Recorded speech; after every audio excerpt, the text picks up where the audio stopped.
एक 8 ते 10 दिवसा अगोदर त्यांना कळवण्यात आलं होतं, कारण त्यांनीच त्यांच्या कोर टीममध्ये त्या संदर्भामध्ये नारायण चौधरींना महापौरपदी उमेदवारी द्यावी असं बहुमताने आम्हाला कळवलं होतं आणि त्यामुळे त्या संदर्भातला तसा निर्णय हा त्यावेळच्या काळात घेतला होता। परंतु नंतरच्या काळामध्ये अनेक घडामोडी त्या ठिकाणी ज्या झाल्या होत होत्या आणि त्यामुळे भारतीय जनता पार्टीच्या आम्ही इथल्या असणाऱ्या प्रदेशाच्या स्तरावरती हा विषय जेव्हा लक्षात आला त्यावेळेला कोणत्याही परिस्थितीमध्ये त्या ठिकाणी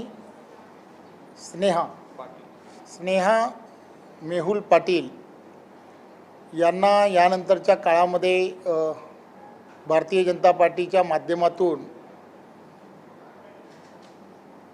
उमेदवार म्हणून डिक्लेअर करावं असं भारतीय जनता पार्टीच्या माध्यमातून कळलं। आम्ही त्यांना कळवलंही। काल पूर्ण संध्याकाळपासून आज सकाळपर्यंत आम्ही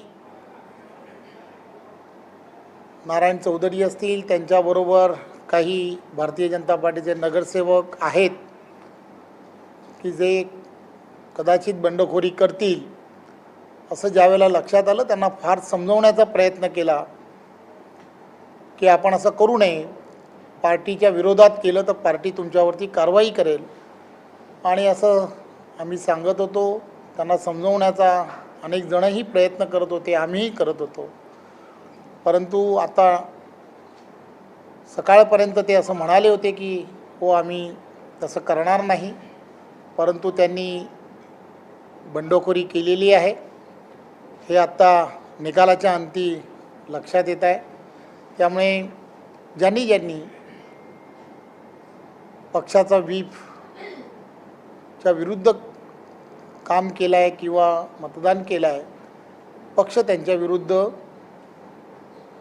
कारवाई करणार आहे असं आम्ही सर्वांनी मिळून ठरवलं आहे। अनेक बातम्यांतून असं कळतंय की इकडे तुम्ही कारवाईचं बोलताय पण दुसरीकडे तुम्हीच त्यांना अभिनंदनाचा फोन केला होता अशी देखील एक माहिती समोर येते। शेवटी भाजपचाच एक नगरसेवक महापौर झालाय, ते जर बघितलं तर खरं तर आता कोण काय म्हणेल यापेक्षाही आम्ही काल त्यांना फार समजवण्याचा या संदर्भामध्ये प्रयत्न केला। सकाळपर्यंत आम्ही त्यांच्याबरोबर समजवण्याचा अतिशय प्रयत्न करत होतो, परंतु त्यांची असणारी त्या ठिकाणची स्थानिक पातळीवरती ज्या त्या ठिकाणी घटना घडल्या होत्या त्या आपणा सर्वांना माहीत आहेत। त्या ठिकाणी असणारे विलास पाटील असतील किंवा ते कोणार्कचे जे प्रमुख आहेत त्यांच्याबरोबर त्यांचे असणारे स्थानिक वाद, या सगळ्या गोष्टी एवढ्या मोठ्या प्रमाणामध्ये ते वारंवार सांगत होते, बोलत होते। आम्ही फार प्रयत्न केला, जे टोकाचा प्रयत्न केला म्हणतात तो टोकाचा प्रयत्न करत होतो की आपण या दिशेला जाऊ नये। आम्हालाही उमेदवार यासाठीच बदलला होता की जेणेकरून त्यांच्यामध्ये वाद आहेत म्हणून मग दुसऱ्याला कोणाला तरी उमेदवारी द्यावी, म्हणूनच आम्ही स्नेहा ताईंच्या बाबतीमध्ये जो विचार केला तो त्यासाठीच केला होता। परंतु या सगळ्या गोष्टी आपल्याला अधिक माहीत आहेत, त्यामुळे आत्ता तर या संदर्भात झालेला निकाल आपण सर्वांनी पाहिला आहे। त्यामुळे आम्ही पार्टी म्हणून जो निर्णय करायला पाहिजे, ज्यांनी कोणी बंडखोरी केली आहे त्या सर्वांवरती आम्ही कारवाई करणार आहोत। धन्यवाद।